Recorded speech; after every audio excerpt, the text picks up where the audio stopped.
বিনির স্বাধীনতা প্রাপ্তি। জন্ম থেকে মৃত্যু, আর তারপরেও কি বিনি স্বাধীনতা পেল? আসুন দেখি। বিনির মা তার বোনের সঙ্গে বাড়ির সামনের বারান্দার সিঁড়িতে বসে গল্প করছে। বিনির মা বলল, বল, তোর বাড়ির সবাই আছে কেমন? বিনির মাসি বলল, সবাই ভালো, কিন্তু ছেলে মেয়ে যে কি অবাধ্য হয়েছে। ছেলেরা অবাধ্য হলে তাও মানা যায়, মেয়েরা অবাধ্য হলে মানা যায় বলতো?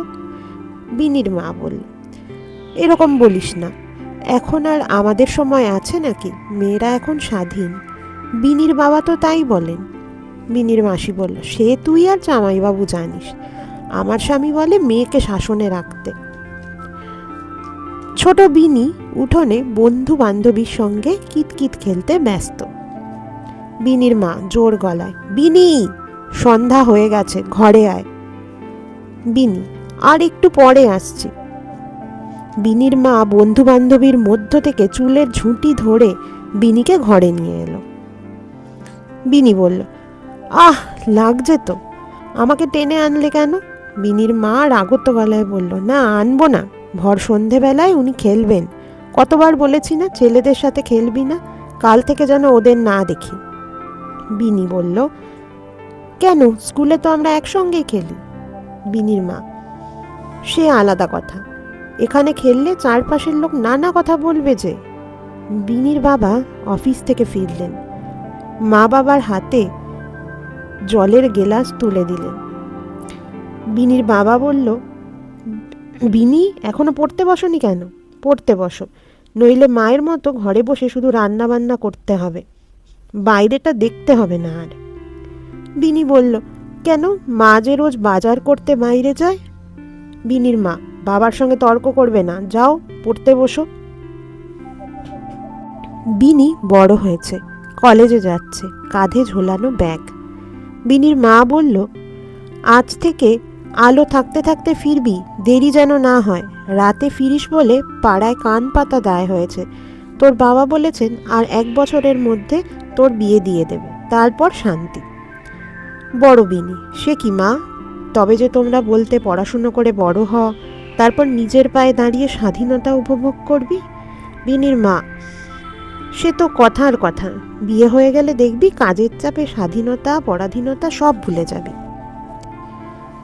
বিনির বিয়ে হয়ে গেছে, সে এখন শ্বশুর বাড়িতে। স্বামীর টিফিন বক্স তার হাতে তুলে দিল। বিনি, একটা কথা বলার ছিল তোমায়। বিনির স্বামী বলল, দেরি হচ্ছে, তাড়াতাড়ি বলো। বিনি, বলছি, আমি একটা চাকরি পেয়েছি, বাড়ির কাছেই একটা অফিসে। বিনির স্বামী রেগে গিয়ে বলল, কেন, তোমার কিসের অভাব যে লুকিয়ে লুকিয়ে কাজ খুঁজছ?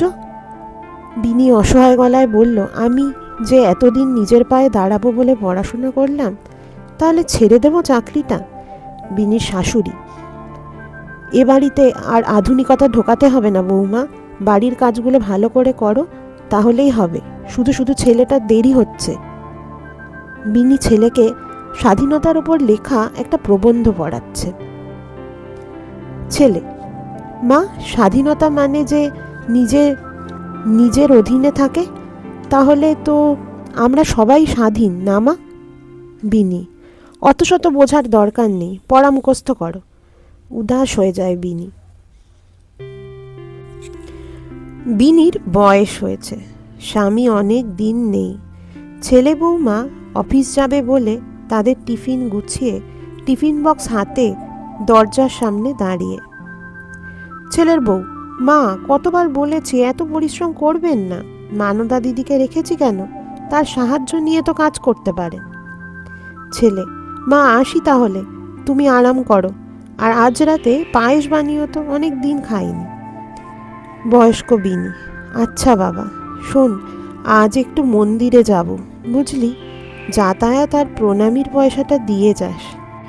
ছেলের বউ বিরক্ত হয়ে বলল, উফ, এসব কথা আগে বলতে পারতে, এখন পার্স খুলতে গেলে দেরি হবে, আর এই রোদে মন্দিরে যাওয়ার দরকার নেই, এত বাইরে বাইরে ঘুরতে হবে না, এ বয়সে বাইরে বেরোলে লোকে কি বলবে। বিনি ইহজগতের মায়া ত্যাগ করেছে, মৃতদেহের সামনে ছেলে আর বউ কাঁদছে। বিনির আত্মা শরীর থেকে বাইরে বেরিয়ে দেখছে চারদিক। বিনির আত্মা, আহা কি আনন্দ! মুক্তি মুক্তি মুক্তি! আজ আমার চারদিক খোলা, আমি আজ স্বাধীন, কেউ কোথাও আটকাতে পারবে না। যাই একটু ঘুরে আসি। বিনির আত্মার সামনে এসে দাঁড়ালো এক জমকালো পাগড়ি পরা দশাশই চেহারার দেবদূত। দেবদূত, চলুন মাতা, স্বর্গ আপনার অপেক্ষায়। বিনির আত্মা, কেন স্বর্গে যাব কেন? আমি তো সারা জীবন ভালো কোনো কাজই করিনি। দেবদূত, তাতে কি, আপনি তো মর্তে থাকাকালীন কখনো এটা চাই ওটা চাই বলে ঝগড়াও করেননি। তাই স্বর্গের শান্ত চার দেওয়াল আপনারই অপেক্ষায়। বিনির আত্মা তেড়ে ফুঁড়ে উঠে, আবার চার দেয়াল? তোমার স্বর্গে তুমি যাও, আমি আর চার দেয়ালের ভেতর যাচ্ছি না। দেবদূত, কেন মা, স্বর্গে তো সবাই যেতে চায়। বিনির আত্মা, না, আমি আর যেতে চাই না।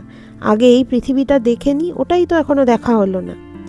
আর কারোর কথা শুনছি না। দেবদূত হতভম্ব হয়ে দাঁড়িয়ে রইল।